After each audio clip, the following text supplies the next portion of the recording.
Dobro večer, poštovani gledatelji. Večeras za vas ekskluzivno dečki iz trenutno jedne od najzanimljivijih svjetskih grupa Prodigy.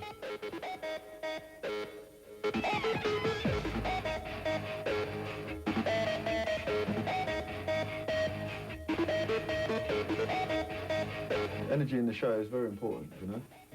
I think when you start to talk about it, it becomes like you start to explain it, and you don't really need to explain it. It's like we're not into boring shows, you know. We don't think we need to sort of sit here and explain why we react to what we do.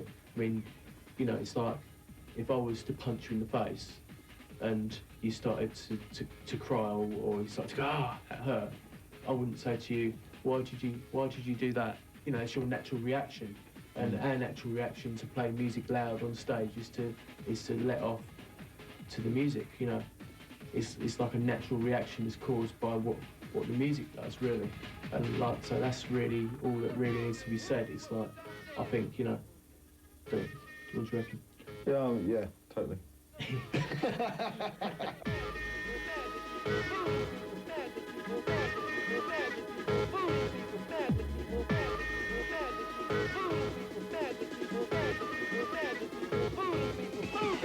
Audience, big, it doesn't mean great to us, you know. You know, where we come from is, you know, playing in small environments, more intense, you know, club atmosphere, and you know, we won't forget that. We always go back and venture into that as well, you know. And you know, we always keep it at a level where it doesn't get to a silly stage where people at the back can't hear, can't see. You know, so we always keep it at a decent size. If we're playing big venues, we you know, I mean, obviously with festivals, when you're playing at a festival, when you've got loads of different bands there all day, I think that's cool. But I think that when you've got a really big venue, I don't know, over 10,000 people, you've got to put a sound system in that's going to be loud. Otherwise, people at the back aren't going to get the show, you know? It's like when we go on tour in England, we take the biggest sound. You know, there's no other bands that go out with a bigger sound system than us. And, you know, it's like, you've got to, if you're going to play those venues, you've got to be able to give a show to the people. But I mean, we're not totally.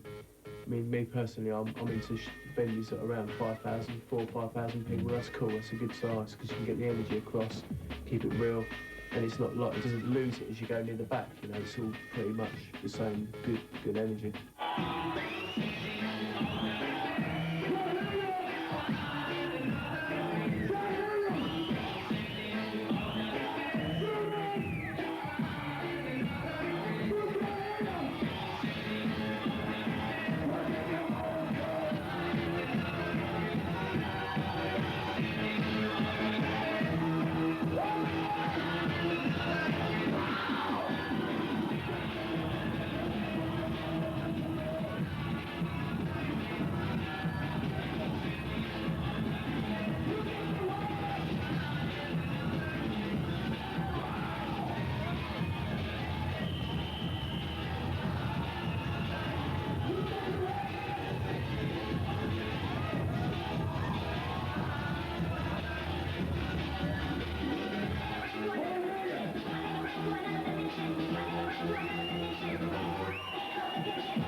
was listening to was like some ska and stuff like that, because most of the bands that were around, I mean the Specials, they were like a gang, and you know, they were like on a sort of like childish sort of thing. When I was young, I used to sort of look at them and think, yeah, you know, I wish I was in that gang, you know.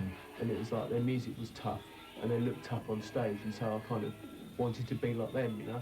And like, I don't know, I guess that sort of gradually went into the hip hop thing, into like certain bands like Public Enemy, Ultramagnetic MCs, EPMD, all these bands from like New York and stuff, and like just tough beats, and they're the things that inspire me, just the beats, the hip hop rhythms and stuff, and like just keeping the beats fat and basically just building the structure of a song around a heavy beat and a heavy rhythm.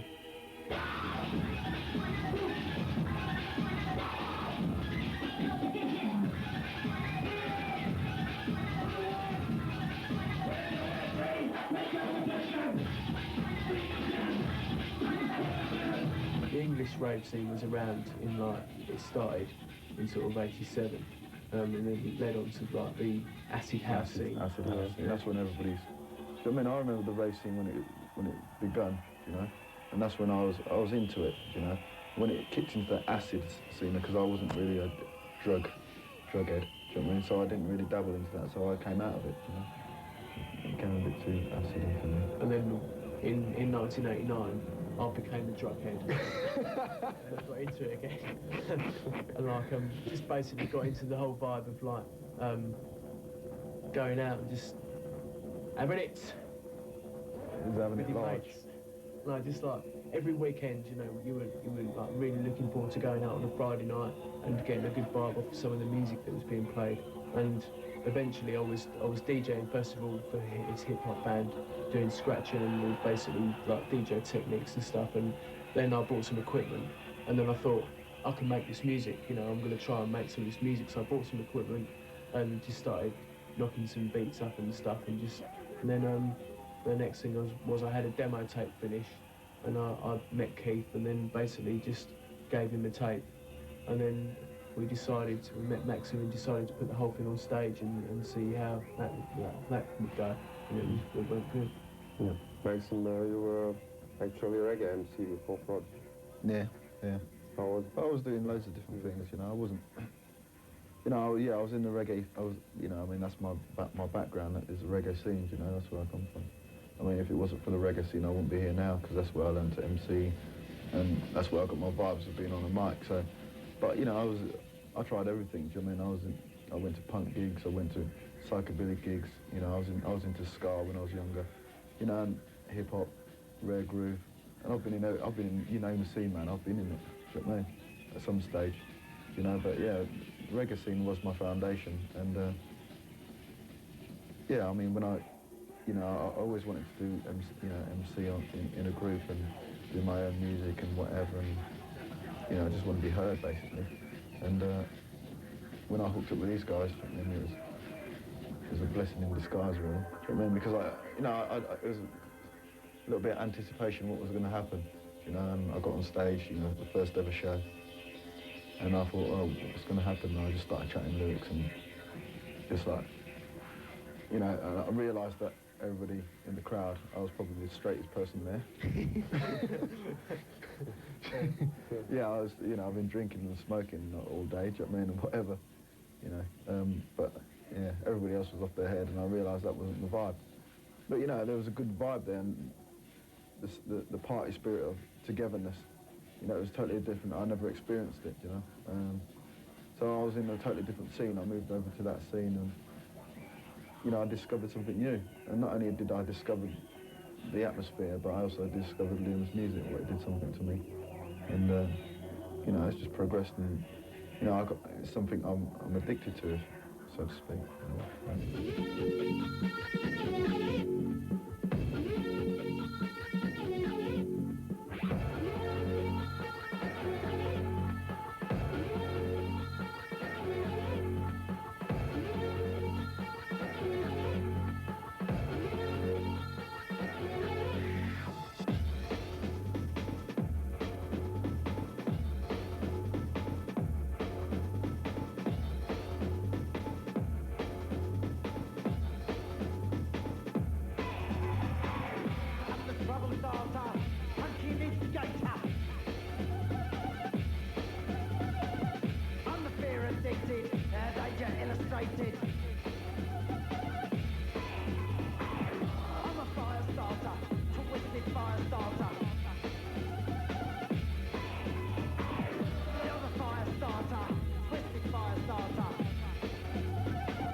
waiting. Yeah. On the face you're tasting, still intoxicating. I'm a fire starter, twisted fire starter. You're the fire starter, twisted fire starter.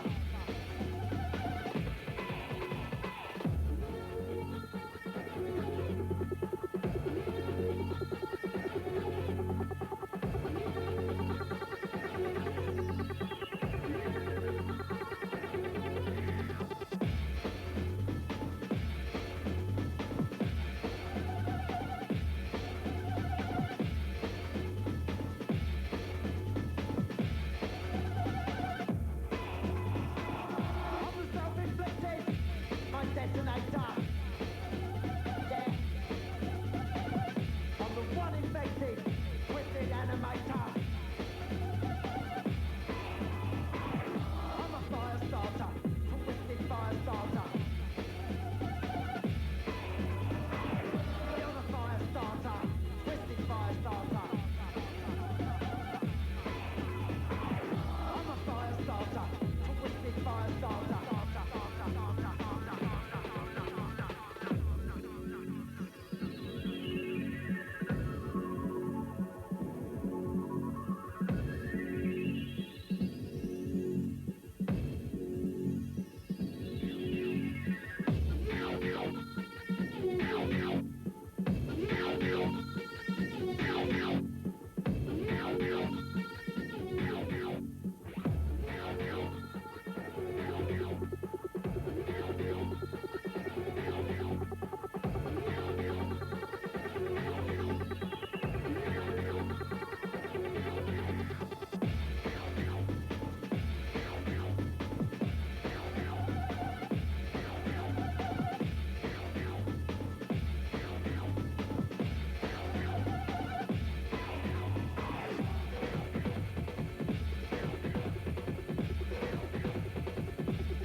A job to me is something what you have to do.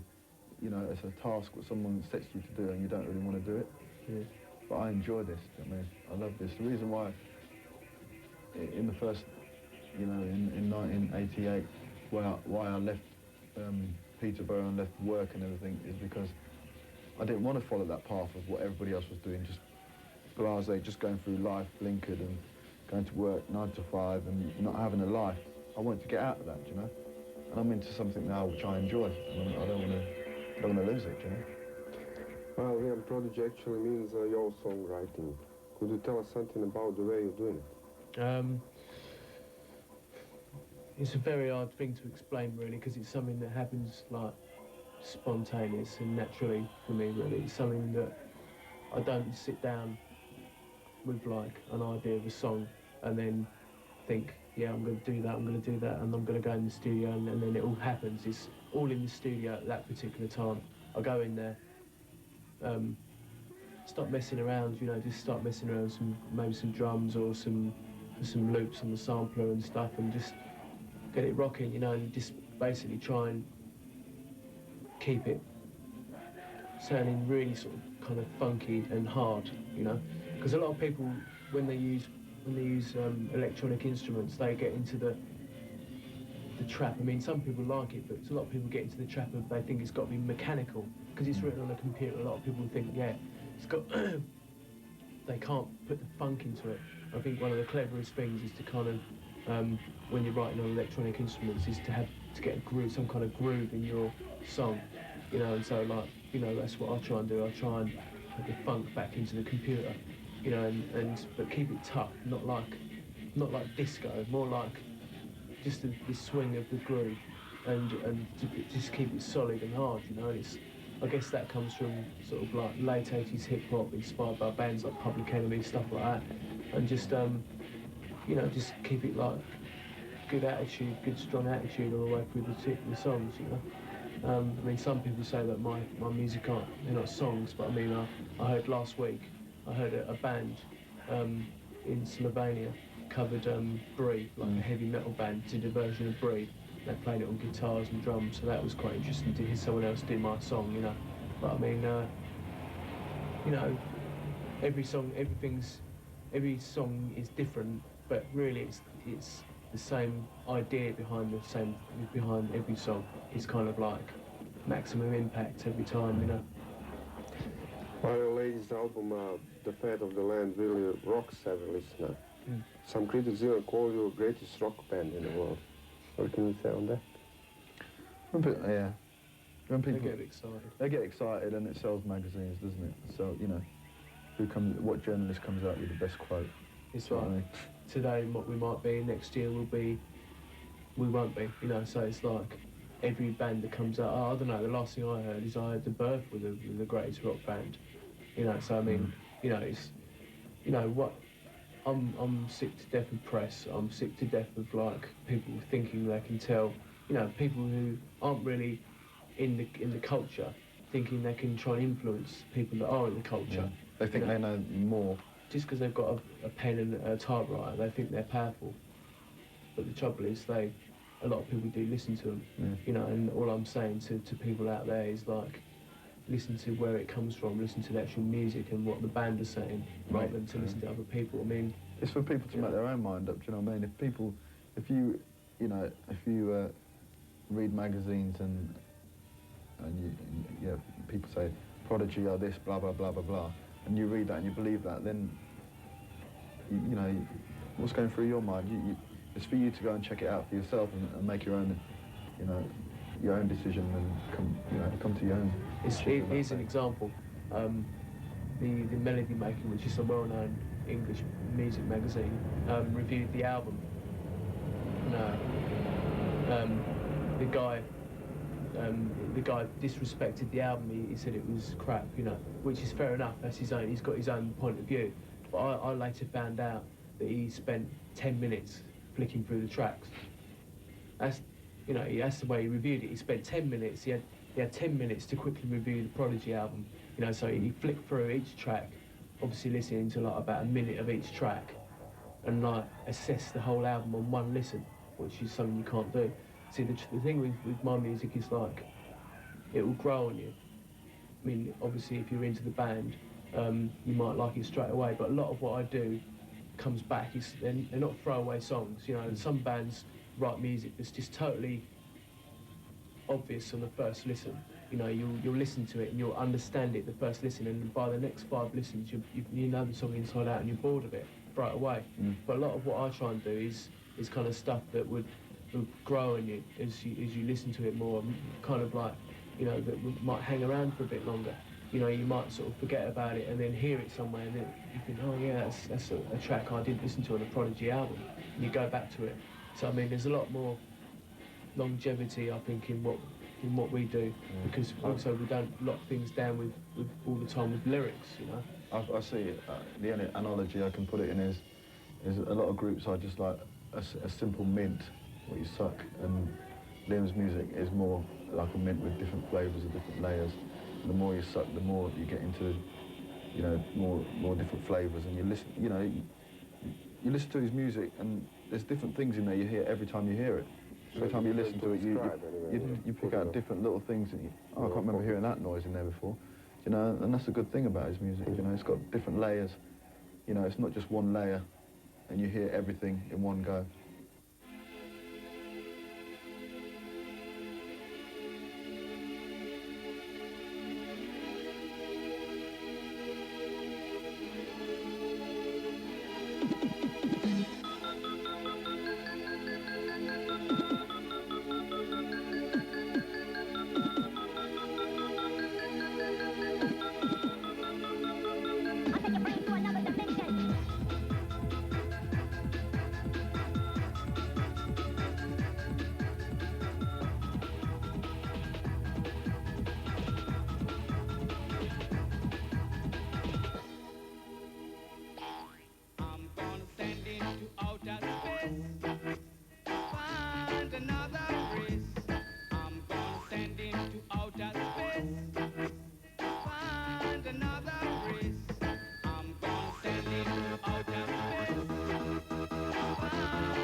the tension. I take your brain to another dimension. I take your brain to another dimension. I take your brain to another dimension. Pay close attention. I take your brain to another dimension. I take your brain to another dimension. I take your brain to another dimension. I take your brain to another dimension. I take your brain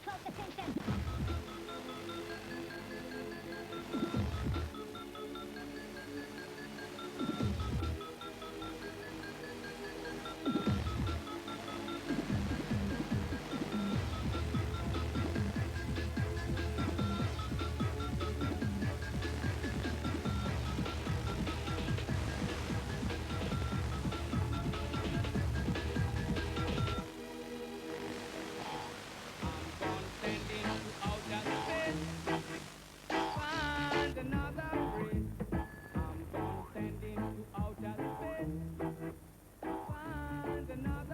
another dimension. I take your brain to another dimension. I take your brain to another dimension. Pay close attention.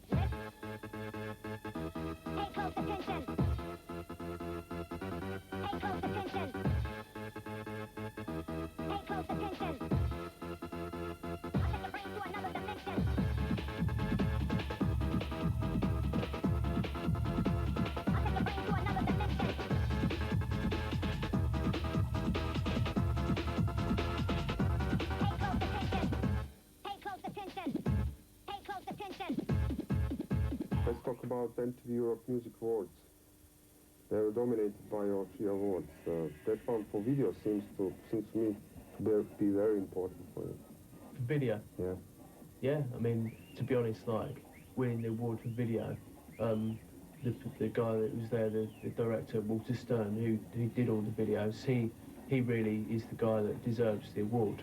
I mean, because, like, at the end of the day, Maxim and Keith did a really good performance in Breathe, and without them performing in it, it wouldn't have been the video. You know, but Walter is the guy that makes the whole thing happen, so, like, for me, he was well respected by giving him that award. It was good. But I mean, the best award for me, I reckon we won, was like best alternative act, because it was kind of like an award that doesn't put you into any pigeonhole, doesn't categorise you into any particular style of music, and it's like, it was a cool thing to win. It was like the people voted for it, the public voted for it, and it was like good. You know, we were happy. Well, speaking about the press and the media, could you tell us something about Top of the Pops episode? You refused to participate in the show. Was that in a way of talking something about the makeup before? Well, I'll just explain something to you. Like, if I can just borrow your pen. Yeah. Cool. Right, this is like the path of like most bands, yeah? This is like, includes doing Top of the Pops, getting lots of airplay on Radio 1, doing loads of interviews and loads of TV. And this is a Prodigy. It's like all the time when we do it, you know, we're kind of like, we try and skip around the normal route of what bands do. You know, we don't want to get there on this, everyone else is the same road as what everyone else takes. We want to do it in our own way. We absolutely will not go on Top of the Pops just because it's like, it's a joke. You know, people are told when to clap and told when to respond and shit like that. And to be honest, Top of the Pops is full of people that want to be on telly. They don't. If I wanted to go and see a band, I don't go to Top of the Pops, do I? I go and see them play live. Real people go and pay their money and see people play live, or whatever, you know. And it's like Top of the Pops are just full of people that want to get on telly on a Friday night or whatever. Yeah. And like you get can't their face on camera. You can't. It's not real, you know. And to us, we only play live. Yeah. I mean, it's got to be realness. It's got to be real to us, you know. It's not worth doing it, you know. You know, everything we do is real to us. We feel what we do, you know. As soon as we feel that we're doing something that's not real, we feel like we're cheating ourselves.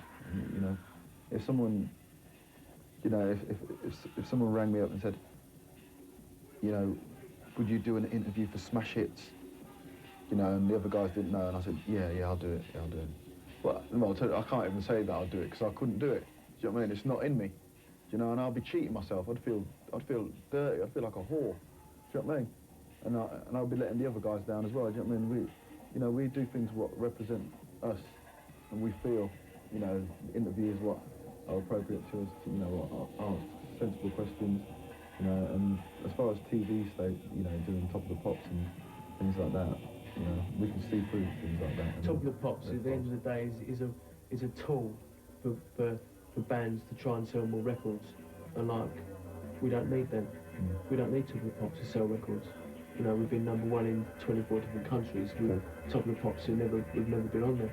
We've just shown to, you know, we've just made the point clear to the music industry. We don't have to follow the route what you set out for groups to follow, you know? All the little teeny magazines and the radio stations and the Top of the Pops. We don't have to do that. You know? We do things, you know, what we're into. We're not doing things just because you tell us to do it. But I mean, at the end of the day, it's not all about chart positions and awards and stuff like that. It's about whether we enjoy it. And I get a buzz out of going on stage. When I'm on tour, I hate going on tour. I hate flying, I hate hotels. You know, but like none of it makes sense to me until I'm on stage, until we play live on stage. You know, that's the moment when it all comes together and everything else doesn't matter. You know, that's important. And like, you know, it's selfish really, but like, I'll do it for myself. You know, I'm not there for anyone else's sake. I'm for myself and these guys in the band. I'm not there for any record company. Really, I'm there for the fans, obviously, for like. Audience, for fans. But #1, myself, because if I'm not real to myself, I can't pretend I'm enjoying it when I'm not. You know, it's just not me really. Well, you know, our fans appreciate. You know, they know it. You know, and also we you know, people like us. There's people like us out there who are on the same level and appreciate the same thing. And those are the people who are buying our records and coming to our shows. You know. No good for me, I don't need nobody. Don't need no one, that's no good for me. You're no good for me, I don't need nobody. Don't need no one, that's no good for me. You're no good for me, I don't need nobody. Don't need no one, that's no good for me. You're no good for me, I don't need nobody. Don't need no one, that's no good for me.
biggest joke of 1990s has got to be the Spice Girls. Do you know what I mean? But a joke they're having, they're having on everyone else. Not we're laughing at them. They're laughing at everyone else because all they've done is use the whole. They've done it in quite an American way. I think they've turned the whole thing upside down with money. They're just like everything they do is for money. They're obviously having a good time. That's what I must. Yeah, they're having a good time, but I mean, we're not as listeners. We're not having a good time listening to them. No, but they're like having a good time, and you can't disrespect that. But I mean, they're laughing at everyone because they've got what have they got? They've got clothes, they've got merchandise, they've got everything. They've got a film, they've got everything, and they're just saying yes to everyone. But I tell you, like in a year's time, everyone's going to be sick of the Spice Girls. There was a vote the other day that said who's had enough of the Spice Girls, and it was about 70% said yes and 30% said no. So I mean, Well, yeah, I mean, overexposure is bad. Yeah, I mean, as far as Spice Girls go, they're the equivalent of baked beans, aren't they, really? It's just a big advert, it's just a big campaign. It's all real money, and they've used... They bought first page of Billboard recently. Well, they've used music. They use music, as part of the campaign. So good luck to them. Do you know what I mean? But as far as it goes with us, merchandising, we're not really into things like that. Calendars and things. But the thing is, yeah, we have. We have done one. Do you know what I mean? But the reason why we've done it, and we have to make it clear. Do you know what I mean? You get to a certain level, You must have sponsors. and everybody. No, not so much sponsors. We're not into sponsors. But when you get to a certain level as a group, everybody wants to pick at you and make money out of you and whatever. So if someone's going to do a bootleg T-shirt of us, we think, no, why should they do a bootleg? Let's do a T-shirt which is good, which we like, and put it out, rather than someone coming along and doing a bootleg T-shirt and selling it to our fans. So we'd rather give the fans Official. Exactly. official. But I mean, goods. the whole thing of merchandise, I don't have anything to do with it. It's like occasionally, people ring me up and say, "Oh, do you like this T-shirt? Do you like that T-shirt?" But I don't really. I don't It's not care really what because we're I'm not a merchandise man. I'm a music man. I don't care about merchandise. I don't want to sell T-shirts. I want to sell and write good music. Do you know what I mean? Liam and Maxim, thank you very much for being on Croatian Television Special. And at the end, would you like to say hello to our television viewers in Croatia? Hello, Croatia. Keep rocking.